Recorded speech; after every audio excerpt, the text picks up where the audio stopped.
Pues muy buenas tardes, queridos oyentes. Bienvenidos a este nuevo programa, La Pica en Flandes, el segundo de esta nueva temporada que estamos con ustedes y encantadísimos en Informa Radio. Este programa ya decano, digamos, yo creo que en España, por supuesto, y en todo el mundo hispano que conozcamos, dirigido al mundo cívico-militar. Un programa de referencia con los mejores contertulios, digamos, las mejores personalidades que podemos aportar en este objetivo que es de desvelar, trasladar y sobre todo dar información y dar opinión tan necesaria en el mundo cívico-militar español y hispano en general, ¿no? Por lo tanto, un verdadero placer estar con ustedes en Informa Radio. Les recordamos que también tienen todos los programas, no solamente los pueden consultar en la APP de Informa Radio para seguirnos, por si les interesa algún tema en particular, y también los tienen en mi canal YouTube de Guillermo Rocafort. Ahí podrán además no solamente oírnos, también vernos en los debates que tenemos en este programa de La Pica en Flandes. Por lo tanto, bienvenidos y vamos a entrar ya en materia porque sin duda hoy es un programa el de esta semana y el de las futuras, de efemérides porque conmemoramos el centenario del desembarco de Alhucemas, tan importante para la historia militar española y universal. Y es así, o sea, es un reconocimiento que viene, bueno, en las academias donde se explica y donde además fue replicado en décadas posteriores. Y para hablar de esta cuestión, que repito, este es el primer programa, pero va a haber varios, en este primero vamos a hablar de los antecedentes, es decir, cómo se llegó a Lucemas. Pero antes de nada voy a presentarle esta mesa de debate, esta mesa de lujo, con los mejores contertulios, siempre La Pica en Flandes. Tenemos con nosotros a nuestro teniente general, don Emilio Pérez Alamán. Muy buenas tardes, mi teniente general. Buenas tardes, noches. Tardes, noches. Un verdadero placer verle aquí con nosotros en esta nueva temporada de La Pica en Flandes, donde desde luego su opinión, su criterio y sobre todo su presencia es tan importante para nosotros porque siempre nos congratula y nos ilumina. Es mi opinión como legionario de segunda, ya sé, mi teniente general. ¿No? Yo le digo lo que siento hacia usted, que es algo de verdaderamente admiración como español, como legionario y como patriota, y también legionario paracaidista de honor. Así Se que muchas agradece, gracias. se agradece, pero no tanto. Muy bien. Tomo nota.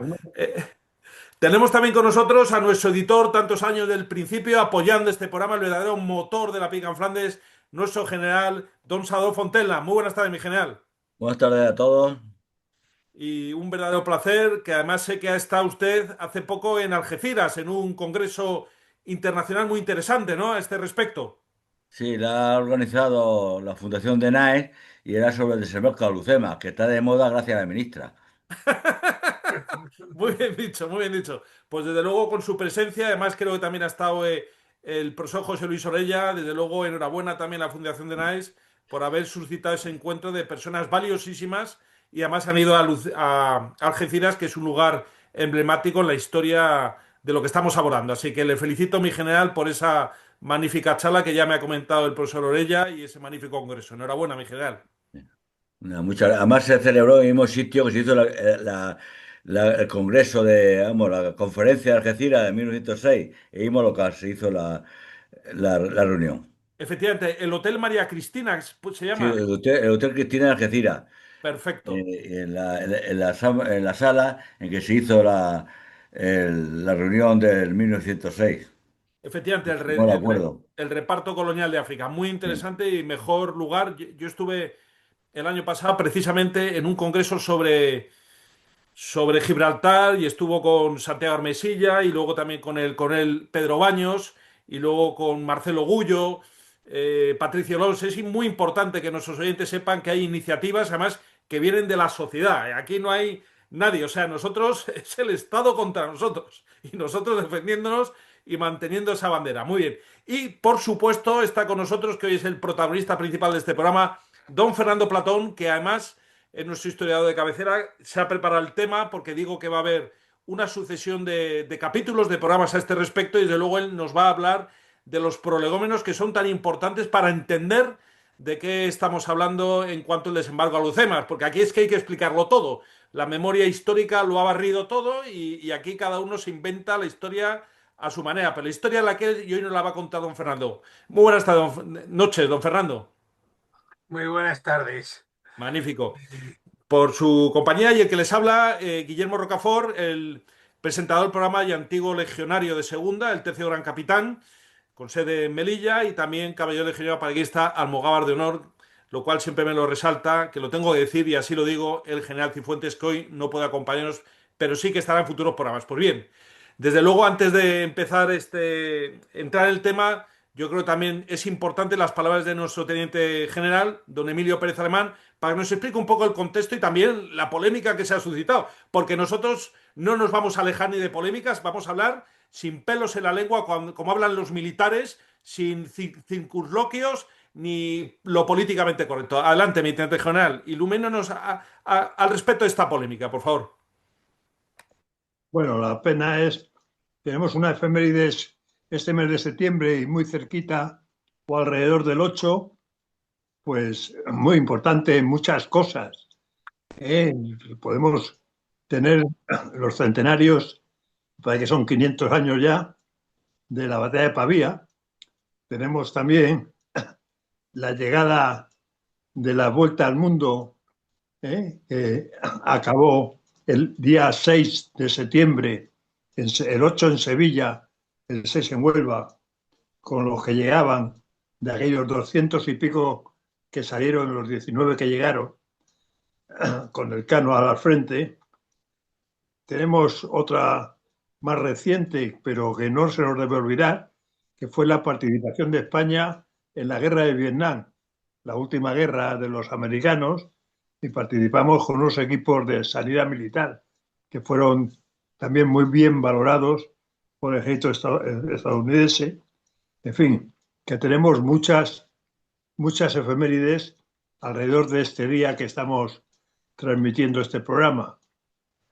Pero, claro, el que se lleva la palma es el desembarco de Alhucemas. El desembarco de Alhucemas es un hecho que ya nos contará ahora don Fernando, impresionante en la época que se hizo, después de los antecedentes y lo mal que se ha estudiado en España y lo mucho que se ha estudiado en escuelas y academias militares extranjeras.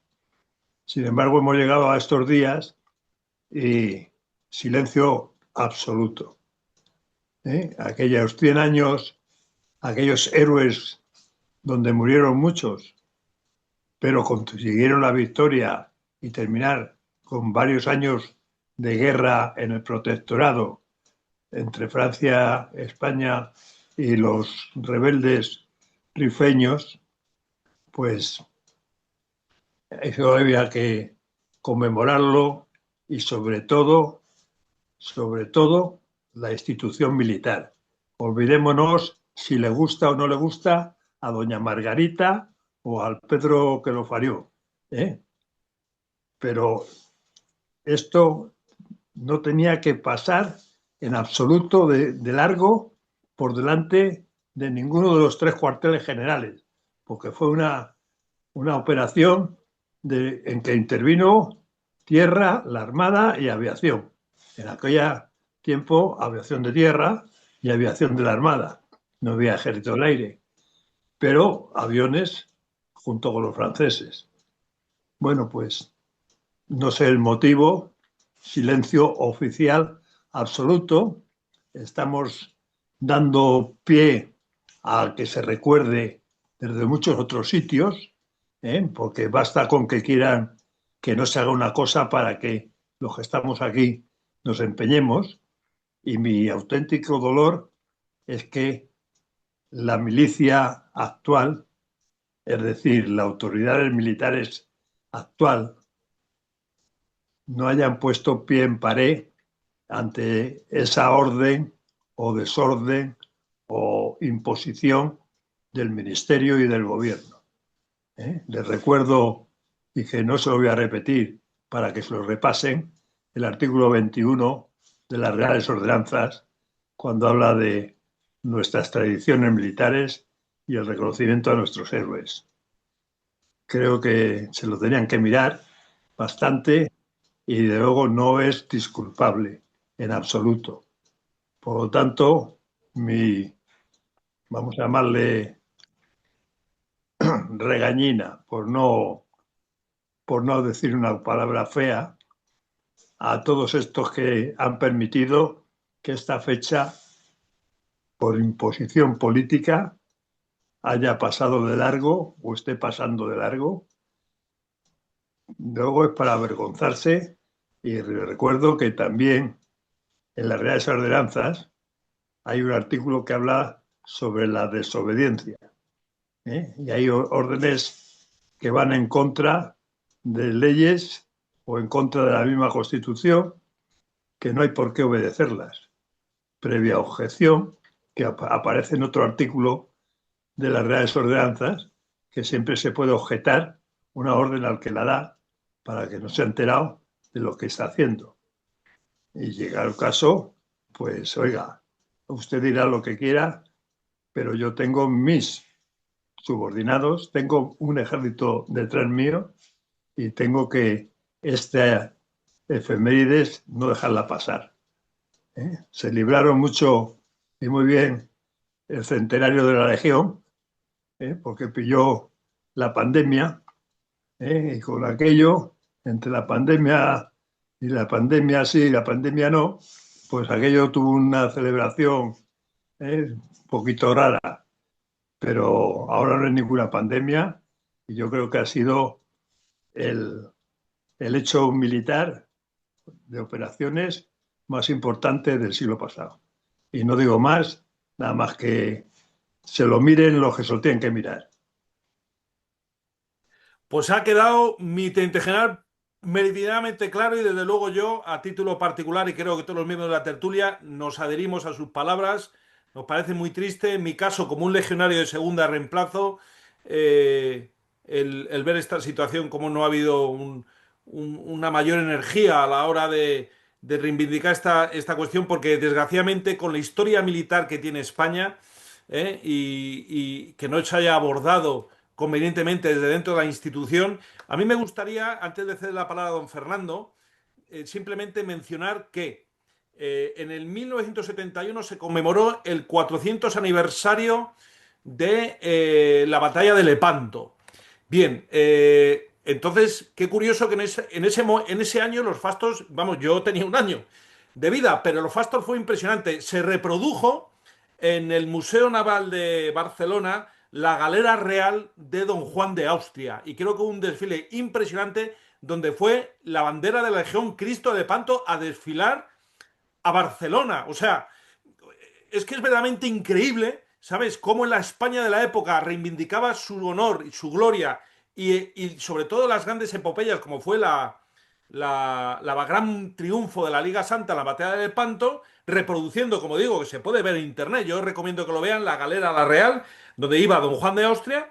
Y hoy en día, vamos a ver, o sea, por no molestar, vamos, bien, y simplemente para que sepan los contertulios lo que está diciendo nuestro teniente general, voy a compartir, lo que pasa no lo van a ver ustedes, solamente los que nos oyen en Informa Radio, pero solamente las personas que nos siguen. Acabo de poner ahora mismo, lo digo por si se quieren conectar a mi canal YouTube, el mapa que me envió el coronel Rogers de West Point, donde explicaban a los cadetes estadounidenses la compañía almogávar en Bizancio. O sea, no la explicamos en la Academia de Zaragoza, ni en las academias españolas, ni en la Naval, ni la princesita de Asturias seguro que no sabe de esto, y la están estudiando en West Point. La están estudiando en West Point, me lo envió con el Rogers pues hace más de 10 años. Y aquí se ve perfectamente, está en inglés, y se ve, realmente lo explican como campaña pues súper ágil y súper rápida. Es decir, entrar en la península de Anatolia, liberar Filadelfia, Magnesia. No consta ahí que llegáramos a Monte Tauro, yo creo que eso efectivamente fue una trola de Ramón Muntaner, que era un exagerado, yo creo, pero bueno, y aquí se ve la batalla de Apros, la batalla de Galípoli, y luego se ve donde se asientan durante un siglo en el ducado de Atenas y Neopatria, cuando llegan después de la batalla de Éfisos en 1311. Es decir, yo como nuestros generales, porque saben de los almogávares, porque la brigada paracaidista es la brigada paracaidista almogávares, menos mal que el ejército, en este caso de tierra, mantiene esa tradición y yo gracias a eso y a la amistad con el general Fontella y posteriormente con el general Cifuentes, pues he ido a la Brigada Paraguista a hablar precisamente de esto. Y es que en España no se explica la compañía Almogávar en Bizancio, la aplican en West Point y en la Academia Rusa y en la Academia Brasileña hablan pues de muchas cuestiones, la batalla de las Navas de Tolosa, y aquí, vamos a ver, o sea, es que ya pasó en el 2012 que vino el general Fontella precisamente al parador de Santa Catalina en Jaén, donde hicimos, la sociedad civil conmemoró el 8º centenario de la batalla de las Navas de Tolosa, porque no lo quería conmemorar nadie, y es así, bueno, lo dejo de compartir, pero esto para que sepan la grandeza que tiene el ejército español de puertas para afuera. Por cierto, y con esto acabo y cedo la palabra a nuestro historiador de hoy, recordar, bueno, que, vamos a ver, Franco tiene la Legión de Honor en la Orden de Caballero y en la Orden de Comandante.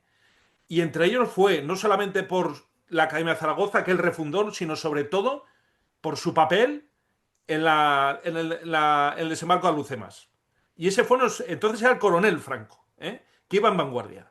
O sea, le mantienen la Legión de Honor porque todos estos progres se la han intentado quitar y han ido a la justicia francesa, lo que pasa, les han dado un corte de mangas increíble. ¿eh?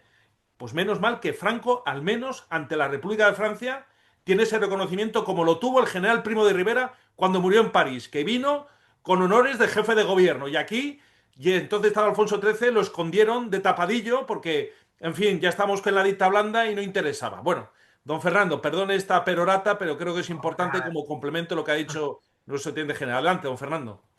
Bueno, pues, pues en el programa de hoy nos vamos a quedar a las puertas del desembarco, porque lo que vamos a hacer es tratar los antecedentes históricos que llevaron al mismo, siendo lo primero conocer por qué estábamos en el norte de Marruecos hace 100 años y cómo estábamos.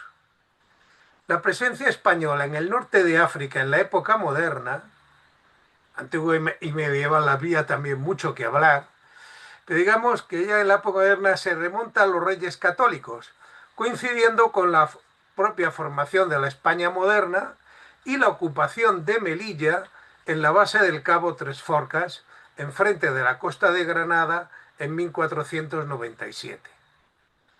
Esta presencia ha sido constante desde dicha fecha, y aunque variable en cuanto a los enclaves mantenidos, dos de ellos han sido constantes y se mantienen hoy en día: las ciudades de Melilla y Ceuta, la cual, ocupada por los portugueses en 1415, decidió permanecer bajo la soberanía española tras la separación de Portugal en 1640, a lo que se añaden algunas islas y peñones deshabitados.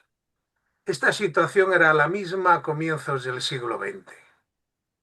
En esas fechas, África estaba siendo colonizada y dominada por Europa, que se había repartido el territorio africano entre las distintas potencias europeas, Gran Bretaña, Francia y Alemania, en la Conferencia de Berlín de 1884, de tal modo que sólo quedaban fuera de la ocupación colonial o el protectorado de una nación europea los siguientes territorios: el reino de Abisinia, el reino de Marruecos, Libia bajo dominación del Imperio Otomano y Liberia como colonia de los afroamericanos. Pero Francia tenía sus ojos puestos en Marruecos, país en el cual existía una importante inestabilidad por conflictos internos y en el cual existían zonas en las cuales la autoridad del sultán no era respetada o estaban en manos de jefes locales que se oponían al sultán. El norte de Marruecos era una de estas zonas. Francia buscó llegar a un acuerdo con España para repartirse el protectorado de Marruecos, pero en principio no se llegó a acuerdo alguno, pues España tenía un mal recuerdo tanto de la Guerra de África de 1859-60 y de la Guerra de Margallo en Melilla en los años 1893-94, que si bien finalmente victoriosas para España, habían costado mucha sangre, dinero y esfuerzo para los resultados obtenidos, y habían mostrado la dureza de los combates en Marruecos. Pero la posibilidad de que Francia ocupara todo Marruecos y controlara la costa sur del estrecho de Gibraltar alarmó a Gran Bretaña, que permitió a Francia ejercer el protectorado sobre Marruecos, pero dejando la parte norte con el estrecho a España.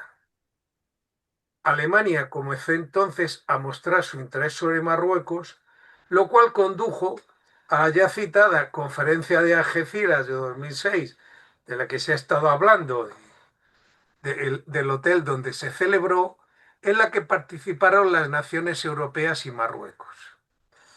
En ella se acordó el establecimiento del protectorado sobre Marruecos por parte de Francia en casi todo Marruecos y España en la zona norte, con la responsabilidad de mantener la paz, el orden y la prosperidad en Marruecos, garantizando la soberanía del sultán y la integridad del país.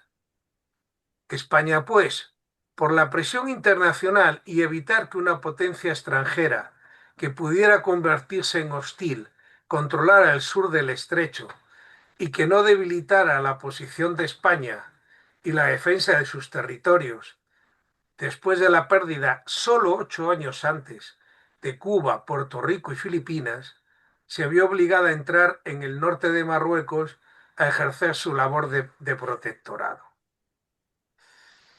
¿Y cómo era la zona que iba a ser el protectorado de España? Pues un territorio pobre, muy montañoso, árido y sin ejes de comunicación, con una población de 1,2 millones de habitantes, dividida en 71 cábilas o tribus, sin cohesión y muchas veces enfrentadas entre sí y sobre todo contra el sultán, a quien se negaban a pagar impuestos. La población era mayoritariamente bereber, con una élite árabe en las ciudades, de las cuales solo había 6: Tánger, Tetuán, Alcazalquivir, Darache, Arcila y Sawen, salvo esta última, todas en la costa o próximas a ella.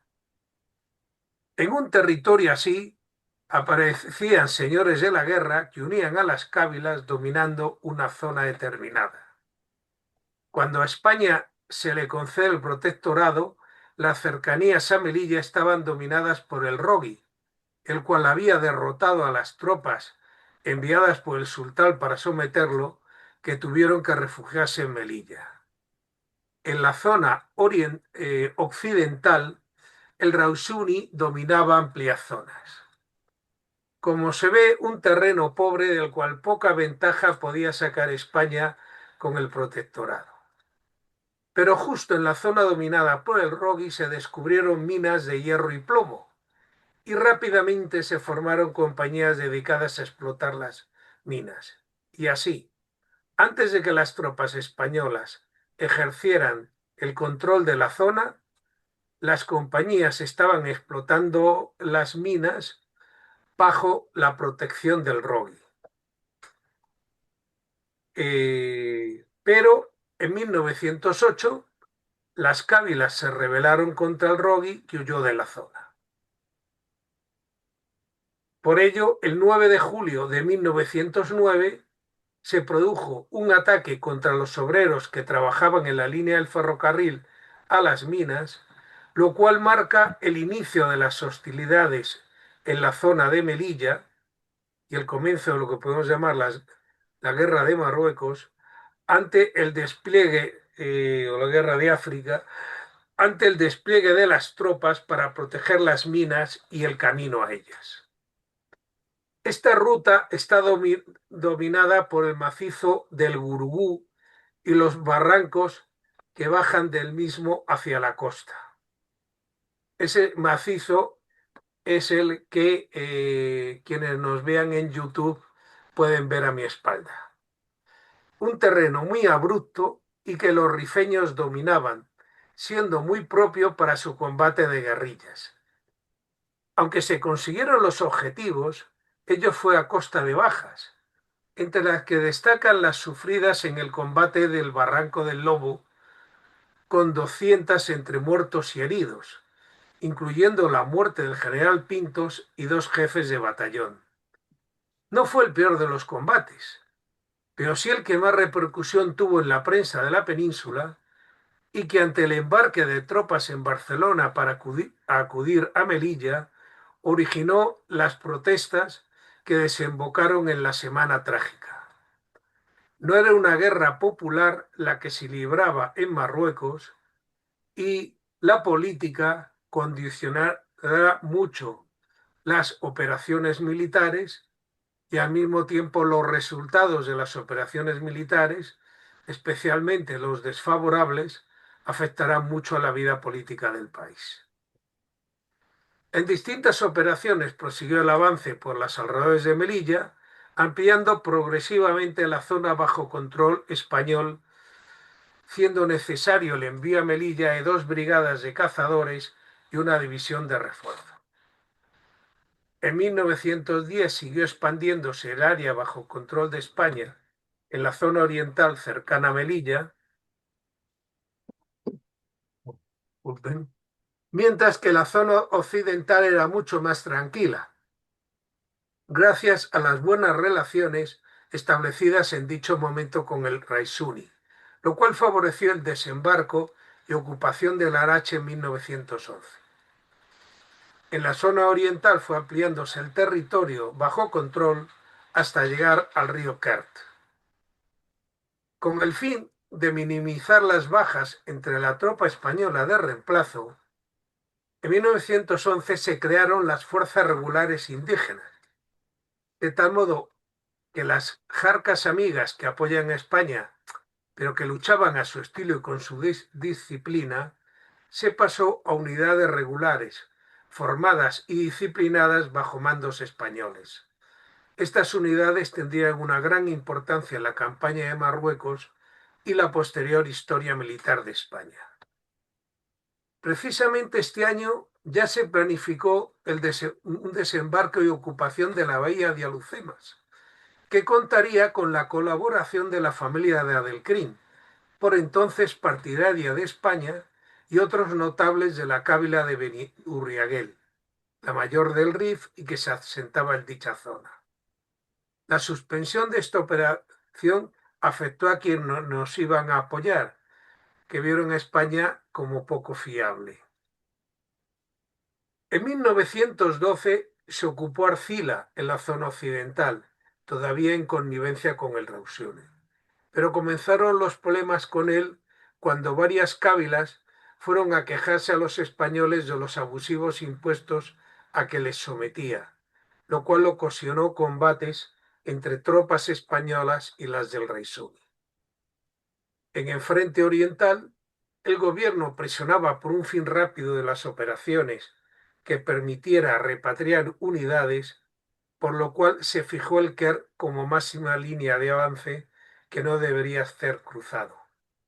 Durante los combates en esta campaña murió Micián, que había sido el líder de la resistencia a los españoles desde el inicio de las hostilidades.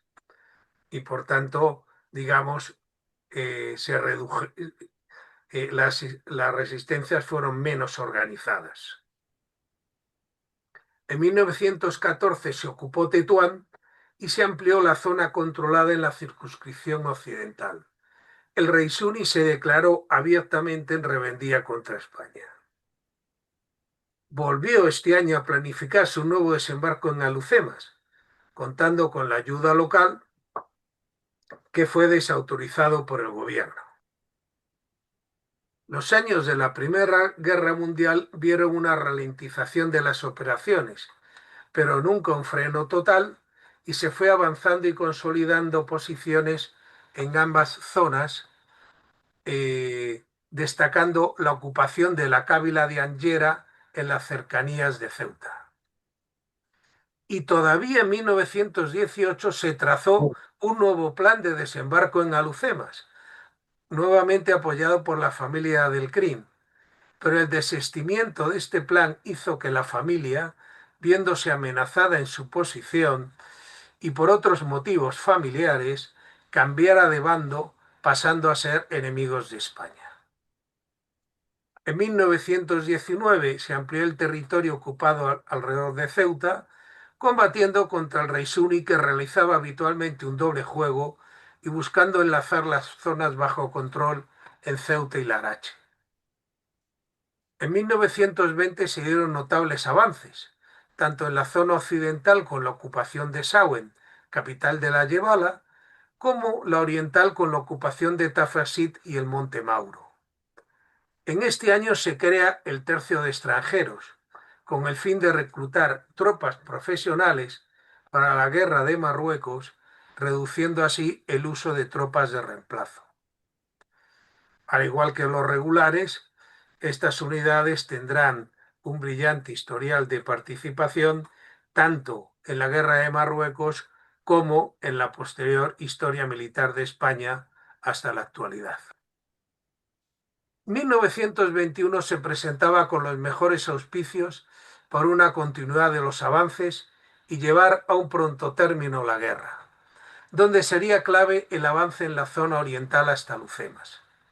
Y así, las tropas avanzaron hasta Anual y entonces sobrevino el desastre. El fallo en consolidar dos posiciones adelantadas, en Abarrán y Gueriben, así como la presencia de una numerosa jarca enemiga, llevaron a la desmoralización, y lo que debería haber sido una retirada ordenada se tradujo en una desbandada sin control, lo peor ante un enemigo como el rifeño. Las consecuencias serían conocidas como el desastre de Anual, con unas bajas de 7.900 hombres entre muertos, prisioneros y desaparecidos. La pérdida de todo el territorio ocupado con tanto esfuerzo y sangre y la amenaza a la ciudad de Melilla. Se llegó a emplazar un cañón sobre el monte Gurugú que, como puede verse, domina perfectamente toda la ciudad. La ventaja es que no sabían apuntar bien. Pero lo peor fue que este triunfo consolidó la posición de Adelcrín, unificando las cábilas bajo su mando y llegando a proclamar la República del Rif. Así que, frente a las cábilas independientes de las campañas anteriores, ahora había de hacerse frente a un enemigo unificado. Al poco comenzaron las operaciones de reconquista del territorio y establecimiento de un espacio de seguridad en torno a Melilla, operaciones que continuaron a lo largo de 1922 y permitieron la recuperación de una parte del territorio perdido, volviendo a la línea del Quer. Pero se pasó una situación de pasividad que fue aprovechada por los rifeños para realizar ataques sobre las posiciones españolas sin conseguir éxitos. Las hostilidades viendo la zona oriental firmemente asentada, Adelcrín derivó las operaciones hacia la zona occidental, mucho más montañosa. Yebala significa montaña en árabe, donde Adelcrín se deshizo del Raisuni y emprendió ataques hacia las posiciones españolas que se encontraban aisladas. Se decidió el repliegue hacia una línea de más fácil defensa, reduciendo el frente a las líneas de comunicaciones ante el constante goteo de bajas a causa de las agresiones y hostigamiento enemigos, conocida como línea Estella. La noticia del repliegue español originó una sublevación general en la zona occidental, con continuos ataques a las distintas posiciones a lo largo del frente, quedando muchas de ellas aisladas, debiendo ser abastecidas por la aviación. Pero esta fue una retirada organizada y no se produjo ningún desastre. En 1925, Adelcrín atacó las posiciones francesas en su zona de protectorado en el valle de Luarga, ocupando una parte del territorio y ocasionándole pérdidas cuantiosas, 11.000 bajas, de ellas 5.500 muertos, lo cual condujo a un acercamiento de los gobiernos español y francés para buscar acabar con Adelcrín. Y esta sería la base para el desembarco de Alhucemas. Pues muchísimas gracias, don Fernando. Vamos a hacer aquí un pequeño parón y vamos a continuar en la segunda parte precisamente desarrollando estos magníficos prolegómenos para ponernos en contexto, en contexto de lo que está sucediendo. Sigan con nosotros, sigue la Pica en Flandes hablando del desembarco en Alhucemas.